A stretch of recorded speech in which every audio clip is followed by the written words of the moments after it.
Calma, só um pouquinho, o vídeo já vai começar.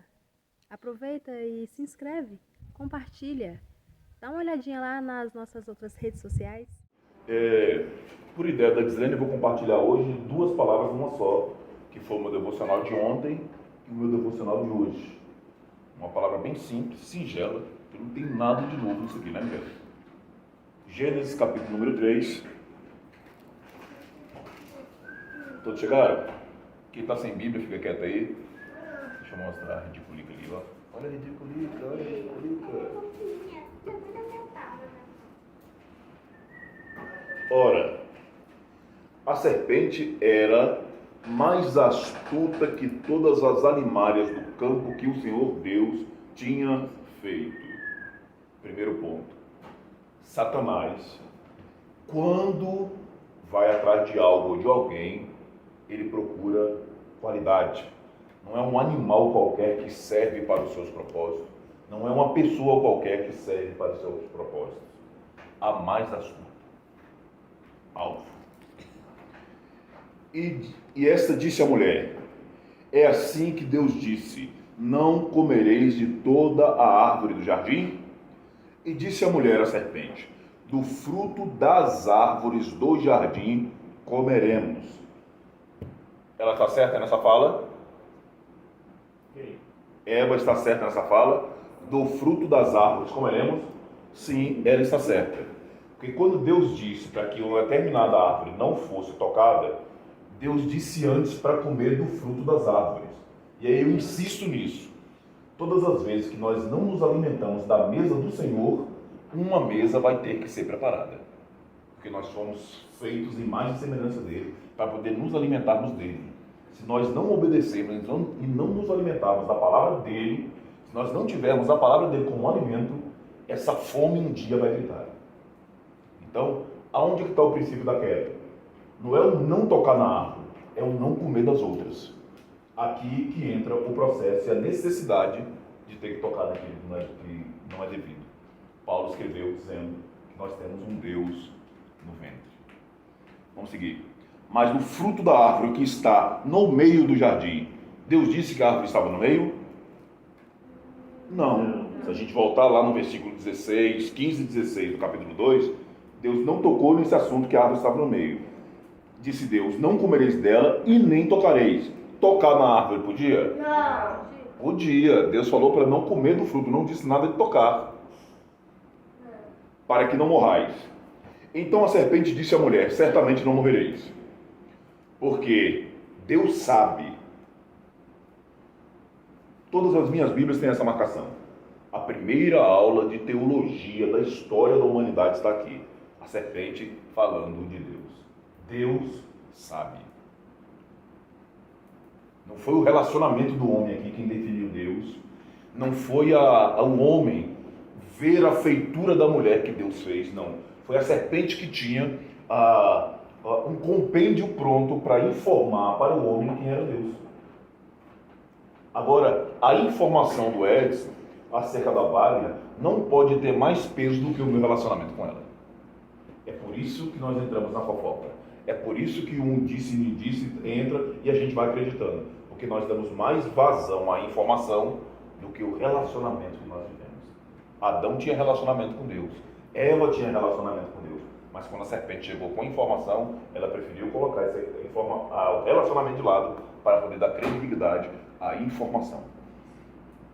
Porque Deus sabe que no dia que dela comeres, se lhe abrirão os olhos e sereis como Deus, sabendo o bem e o mal. A palavra que Deus disse acerca desse fruto foi que no dia que comer, certamente morrerás. A informação que a serpente está trazendo é: vão se abrir os olhos e sereis como Deus, sabendo o bem e o mal. É mais fácil acreditar na informação, e principalmente na informação do maligno, porque ele entrega a morte vestida com embalagem de presente. Tem um conto que fala que a verdade e a mentira foram tomar banho, não sei se vocês já viram isso.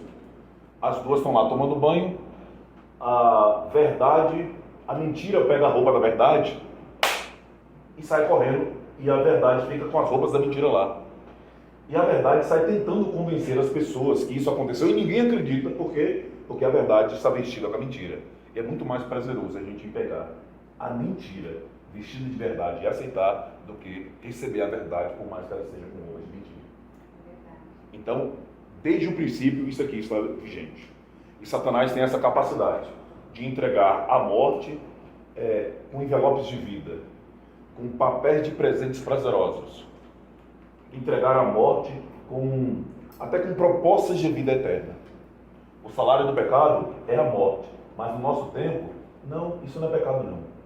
O salário do pecado é a morte, mas nos dias de hoje tem nada a ver, isso é normal, como diria a canção dos irmãos lá do forró. Tudo é gospel, tudo é relativizado. E a gente vai entrando nessa onda e o dia chegará. E viu a mulher que aquela árvore era boa para se comer. Ela está relacionando com a árvore e não teve essa percepção. Mas o inimigo foi lá aguçar o desejo dela. Agradável aos olhos e desejável para dar entendimento. E tomou do seu fruto e comeu, e deu também ao seu marido, e ele comeu com ela. Aqui começa a nossa mensagem de hoje. Então foram abertos os olhos de ambos. Lá em 1 Timóteo capítulo 2 vai dizer que quem errou nessa cena foi a mulher. Mas tem muito erro que é meu, particular meu, que interfere na minha descendência, que não está prestando atenção no que o vô está falando, mexendo com cor de celular. E nós temos essa falsa ideia de que o nosso erro não prejudica. Assisti um vídeo com o Miguel um dia desse. O rapaz está num depósito que parecia ser um armazém imenso, assim, tipo esses atacadões. Lá vai o cara com um carrinho para poder colocar uma carga no lugar e ele erra. Um erro fez com que todo aquele depósito viesse abaixo, indo para cima dele. E a felicidade foi que ele saiu ileso, sem nenhum arranhão. O problema: o depósito todo foi destruído. Então, muitas das vezes nós erramos e nós não vivemos a consequência do nosso erro sozinho. Erro eu, Zelene sofre. Erro eu, Cristiane paga. Erro eu, Miguel recebe. E nós precisamos aprender a não sair da vereda que Deus tem nos colocado, por mais difícil que seja, por mais espinhosa que seja. Porque o desviar dessa vereda vai trazer consequências para mim e para todos aqueles que estão debaixo da minha guarda, por assim dizer. E conheceram que estavam nus, e cozeram folhas de figueira, e fizeram para si aventais. E aqui eles erraram porque não sabiam de Hebreus 9. Lá está escrito que sem sangue não há remissão de pecados. Versículo 8. Ouviram a voz do Senhor Deus que passeava no jardim pela viração do dia. O que é que Deus estava fazendo no jardim? Passeando. Como é que Deus passeando emite voz?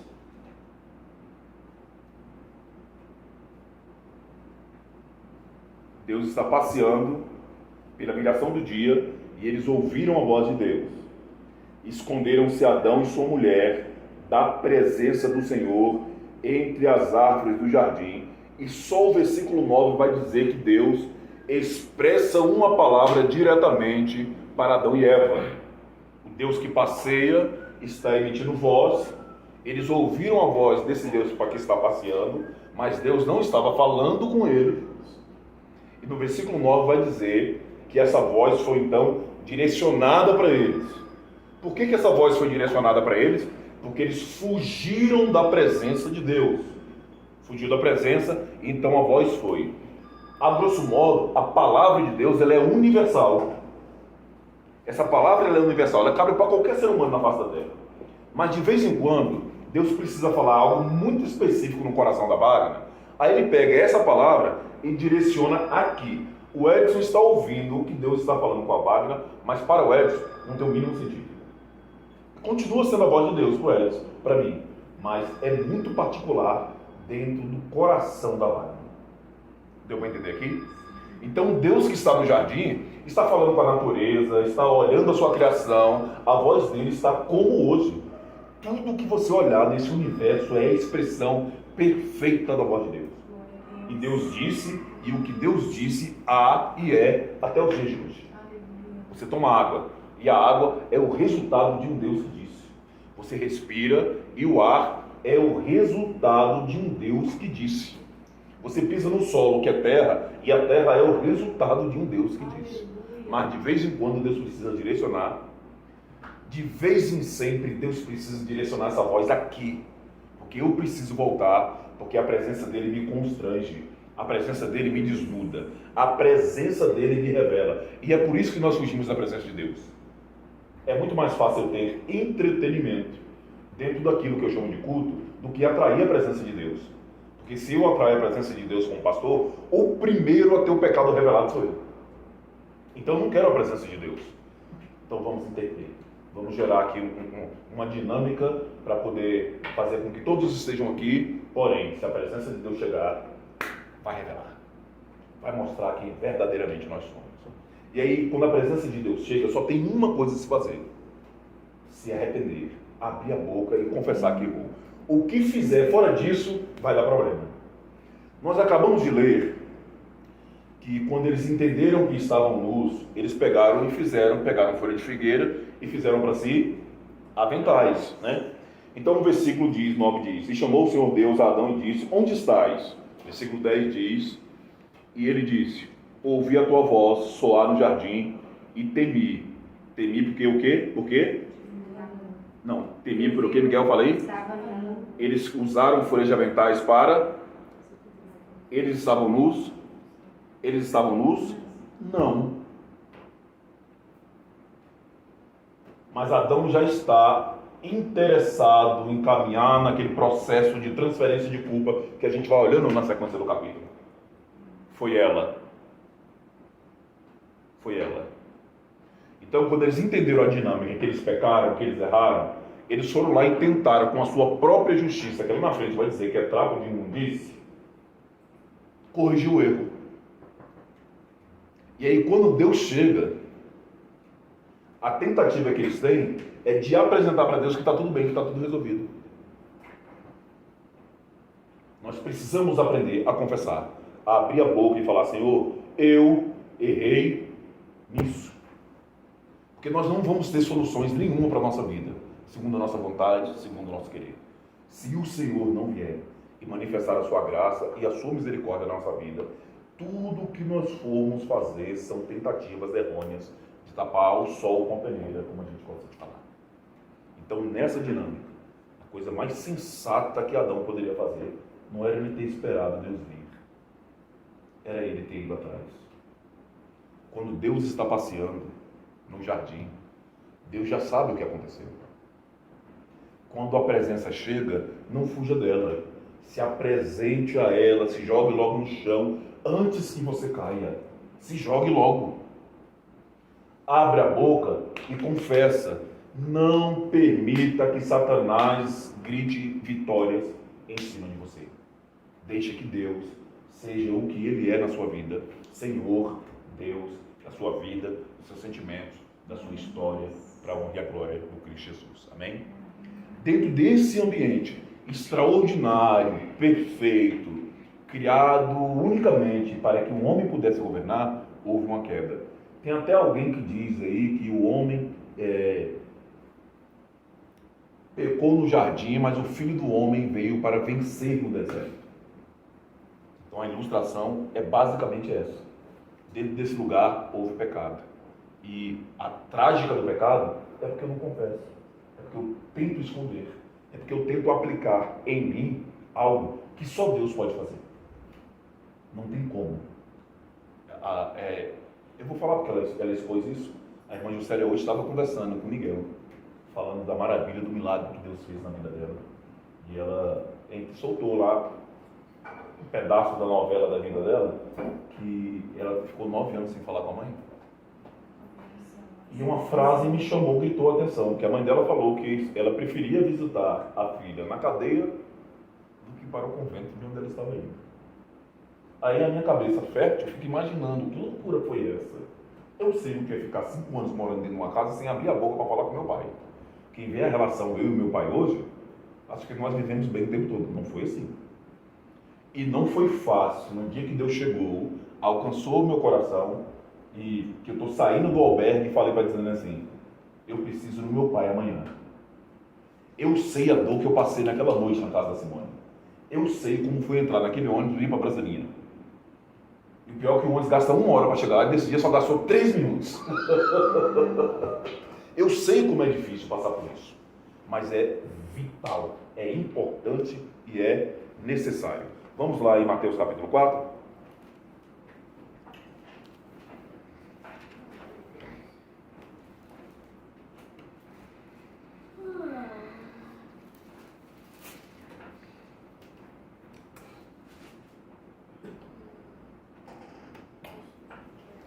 Mateus capítulo 4, preste bem atenção no jogo de palavras que a serpente tentou aplicar em Cristo, de novo, já que lá na serpente deu certo.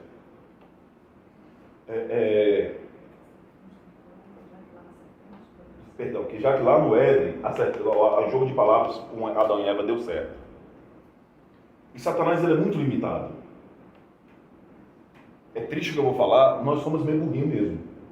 Porque Cristo disse que nele está estabelecido em nós, dele, poder para pisar a serpente.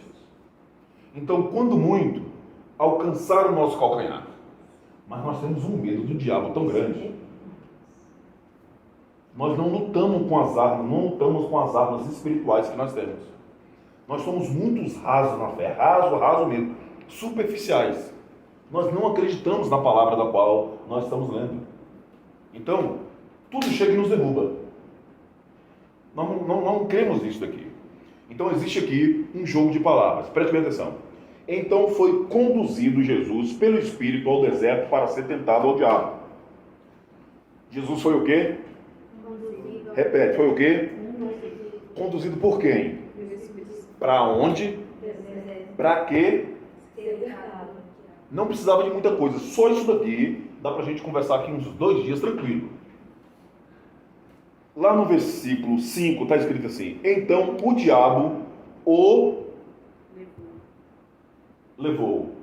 Sua versão? Da senhora? Versículo 5.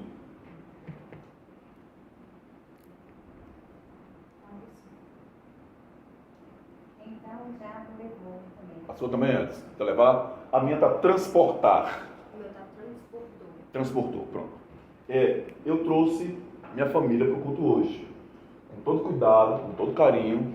Mas quando eu vou transportar qualquer coisa, vai lá atrás. Não vai no banco do carro com cinto, com ar-condicionado ligado, porque está quente. Já pegou a diferença? O Espírito Santo conduz. Olha, vai por aqui, porque esse caminho tem uma pedra. Olha, cuidado na travessia, porque aquela pedra que está ali está lisa. Então existe uma diferença entre o que Deus faz e o que o inimigo vai fazer. Então qual foi o propósito do inimigo? Do Espírito Santo, perdão. Levar Jesus ao deserto para que lá ele pudesse ser tentado. Qual foi o propósito de Adão no jardim do Éden com aquela árvore? Ser tentado. A mesma coisa. O Miguel estava com muita vontade de comer um doce de goiaba hoje, né, Miguel? De banana. Mostra o doce de banana, Miguel. Pega o seu filho. Filhinho. Olha Olha lá. o filho dele. O Miguel tinha uma dificuldade de controlar as suas vontades. Então, Miguel, vou te ensinar a partir de hoje como se controla a vontade. Pega o doce, dá um beijinho no doce, Miguel. Abraça o doce, mas não coma o doce. A dinâmica é exatamente a mesma. Só que o jardim está selado. O Edson ministrou uma palavra extraordinária, relembrando do fato de que tem querubins na porta do jardim e uma espada flamejante que está lá. A tentação para o filho do Deus que vem está selada lá dentro, ele não pode entrar. Então, eu levo você até ali. O Espírito Santo pega Jesus, está aqui. Ele precisa ser tentado. para mostrar para você que ele já venceu. Versículo 2: E tendo jejuado 40 dias e 40 noites, teve fome. E chegando-se ele, o tentador disse: Se tu és o Filho de Deus, manda que essas pedras se tornem pães. E é triste essa realidade. Há uma frase que diz que todo homem tem um preço.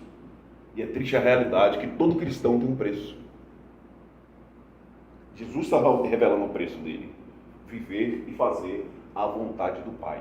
Mas depois de 40 dias e 40 noites, jejuando com fome, Satanás nem precisa oferecer pão para muito crente. Ele mesmo vai nas fornalhas malignas buscar. E tem muitos que estão jejuando, querendo acessar essas fornalhas. Versículo 4: Ele, porém, respondendo, disse: Está escrito, nem só de pão viverá o homem, mas de toda palavra que sai da boca de Deus. Nós necessitamos aprender a nos alimentar disso. O pão nosso de cada dia. Edson, o que foi que Deus disse para você hoje? Cristiane, qual foi o seu alimento que Deus entregou para você hoje? O alimento de hoje pode não servir para amanhã. O pão nosso de cada dia. A palavra de Deus precisa nos alimentar. Necessita nos alimentar. Nós precisamos refrear as nossas vontades, os nossos desejos, as nossas volições. Nós precisamos ter autocontrole para que a palavra venha e nos governe, as palavras nos trate, nos cure, nos limpe, nos direcione, nos conduza, como o texto está dizendo. Então o diabo transportou a cidade santa e colocou sobre o pináculo do templo. E disse: Se tu és filho de Deus, lança-te daqui para baixo, porque está escrito que aos seus anjos dará ordem ao seu respeito, e tomar-te-ão nas mãos, para que nunca tropece em alguma pedra. Diz Jesus: também está escrito: não tentarás o Senhor teu Deus. Novamente transportou o diabo a um monte muito alto e mostrou-lhe todos os reinos do mundo e a glória deles, e disse: tudo isso te darei, se prostrado te adorares, me adorares. Então diz Jesus: vai de Satanás, porque está escrito: ao Senhor teu Deus adorarás e só a Ele servirás. Nós não conseguimos lidar com isso, gente. Nós temos dificuldade de ter Deus como nosso único e suficiente Senhor e Salvador. Na hora que a angústia bate, nós não apresentamos a Ele. Na hora que a conta chega, nós nos desesperamos. Na hora que a família começa a trilhar caminhos de desordem, nós não entendemos e não queremos ir apresentar isso diante dele. O Senhor Jesus não. Sabe quem é o seu Pai, sabe quem é o seu Deus. E ele talvez vivesse assim, até nessa mordomia brincante de Júlia, né, Júlia? 2. P. Então preste bem atenção. E desculpa ser tão bruto com essa palavra. Novamente transportou o diabo a um monte muito alto e mostrou todos os reinos e a glória deles. Tem muita gente que Satanás fez exatamente isso, e ele está dizendo que chegou o momento de Deus honrar a vida dele. A bênção de Deus chegou. Tem muita riqueza na mão de muito crente que foi o diabo que deu. Tem muito carro, tem muita casa, tem muito prédio, tem muita coisa que foi nada mais, nada menos que Satanás que pegou na mão e ofereceu, e ele preferiu entender que era a bênção de Deus, que era a vontade de Deus, que chegou o tempo de cantar, é o tempo do sabor de mel, e ele foi lá e abraçou e recebeu. Aí entra a dinâmica que a gente aplica com missão e significado. Nós estamos precisando de dinheiro, sim, mas nem todo dinheiro aqui é bem-vindo. Nós estamos precisando de recursos, sim, mas nem todo recurso aqui é bem-vindo. Nós estamos precisando de carro, casa, um monte de coisa, sim, mas nem todos são bem-vindos. Porque Satanás tem os seus pratos, e tem muitos que estão abraçando ele, e se dando muito bem. O versículo 11 termina dizendo que o diabo o deixou, e eis que chegaram os anjos e o serviam. Sabe por que não teve essa pequena parte para Adão? Porque ele caiu antes. Anjos vir consolar, confortar e servir é para aqueles que resistem, é para aqueles que perseveram, É para aqueles que estão plantados junto ao ribeiro das águas. No seu tempo oportuno, há de vir. Tem que ter raízes findadas para poder lidar com isso. Vamos terminar? Lucas 22. Calma, Dá. Daqui a pouco.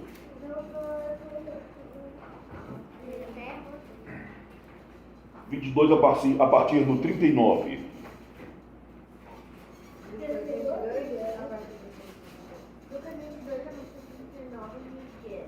E saindo foi, como costumava, para o Monte das Oliveiras, e também os seus discípulos o seguiram. E quando chegou àquele lugar, disse-lhes: orai, para que não entreis em tentação. Apartou-se deles cerca de um tiro de pedra e, pondo-se de joelho, orava, dizendo: Pai, se queres, passa de mim este cálice. Todavia não se faça a minha vontade, mas a tua. O momento mais difícil da vida de Jesus é esse. Quando ele olhou o que ele ia fazer por mim, pelo Edson, da Alvânia, Wagner, Gislene, Cristiane, a todos nós, ele: Senhor, afasta de mim isso, que isso é um problema deles e é demais. Porém, faça a tua vontade.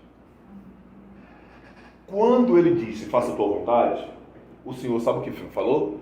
O texto de Hebreus diz que ele foi respondido nessa oração segundo o que ele temia. Está escrito em Hebreus desse jeito, que o Senhor respondeu a oração do seu filho segundo o que ele temia. Resumindo, Deus disse: não, vá. Senhor, vai doer, vá. Ele obedeceu.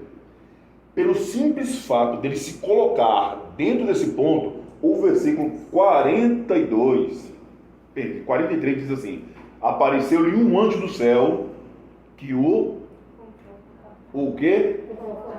Na minha está fortalecia. Agora preste atenção. Como é que nós vamos receber fortalecimento do alto, conforto do alto, se nós desistirmos antes? Como é que nós vamos viver a sobrenaturalidade disso, se a desistência nem tem o direito de bater na nossa porta, que a gente vai de encontro com ela lá embaixo? Como é que nós vamos viver esse sobrenatural de Deus com esse patamar de desistência que nós temos, que nós vivemos? Como? Como é que nós vamos viver essa disruptura sem viver essa palavra na totalidade do nosso dia a dia? Em resumo, 2022 acabou. Uma escolha está se colocando em cima dessa mesa para você hoje. Nós desistimos muito no passado e nós deixamos de viver coisas extraordinárias na nossa vida por medo, pelas nossas inseguranças, por não conhecer verdadeiramente quem nós somos, por dar voz aos vazios existenciais que nós carregamos, por não preencher a lacuna do nosso ser com a palavra viva e extraordinária que só Deus pode trazer para cada um de nós. Perdemos muitas bênçãos.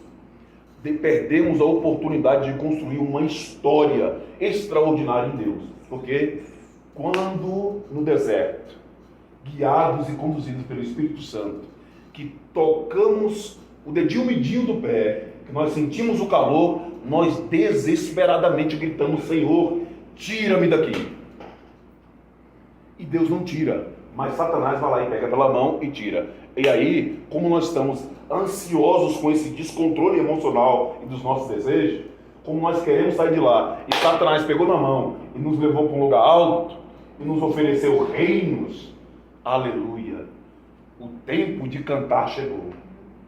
E o Espírito Santo está lá no deserto de braços cruzados, esperando a boa vontade de você chegar. O anjo já recebeu uma ordem para que em determinado lugar, chegando lá, você receba conforto, receba pão e água, como aconteceu com Elias, e você nunca chega nesse canto. Que 2023 seja um ano do qual nós possamos viver a plenitude da vontade de Deus na minha e na sua vida.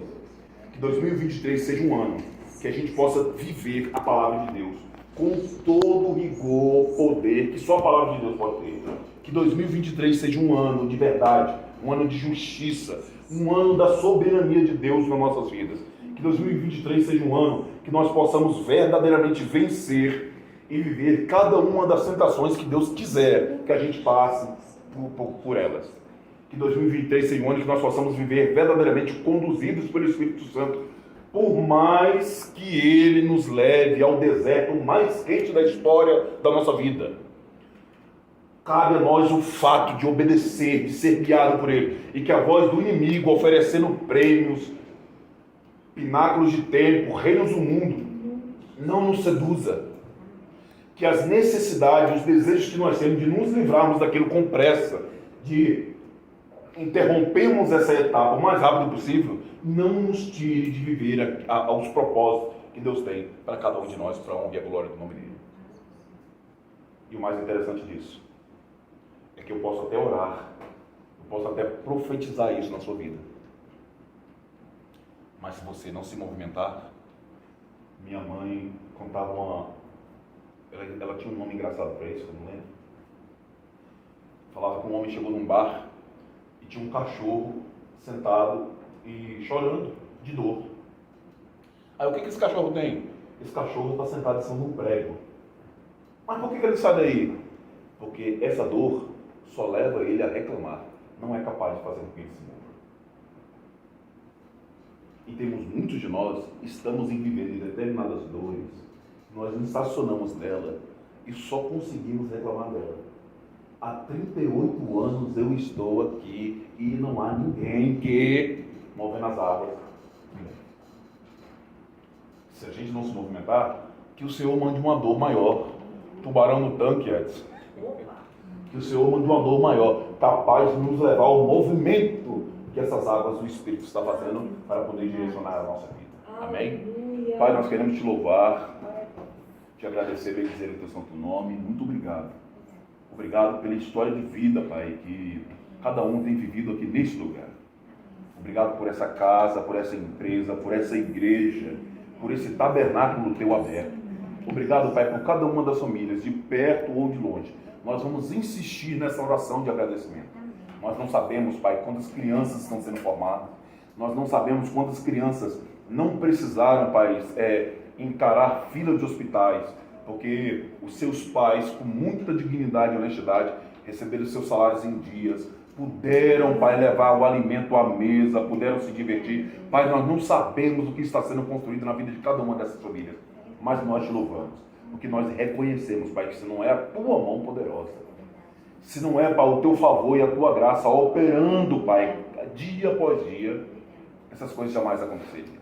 Nós agradecemos pela vida da Wagner, agradecemos pelas lutas da Wagner, agradecemos pelos desertos da Wagner, agradecemos pela família da Wagner, e nós te louvamos pelas muitas conquistas, pelas vitórias. Nós te agradecemos, Pai, te louvamos e bendizemos o teu nome pelo muito que está por vir. Muito obrigado. Nós acreditamos, Pai, que muitas outras famílias ainda hão de ser alcançadas e abençoadas a partir da vida, da história e do ministério dela para onde a glória do teu santo nome. Abençoe a sua descendência, Pai, abençoe o seu matrimônio. Permita, Pai, que eles possam viver a extraordinariedade de viver de novo as nuances do primeiro amor para a glória do teu santo nome. Pai, abençoe e prospere cada vez mais a vida de cada um, as famílias de cada um aqui representadas. Que aonde houver um, Pai, que coopera com o desenvolvimento dessa casa, dessa empresa, que a tua mão esteja operando e abençoando mais e mais. Pai, nós apresentamos aqui cada um dos contratos, as contas, tudo que compõe essa empresa está em tuas mãos. Glorifica o teu nome, Pai, para a glória do teu nome. É em nome de Jesus, o Cristo, o Redentor, o Salvador, aquele que venceu. É nele que nós oramos e agradecemos. Amém. Amém. Amém. Amém.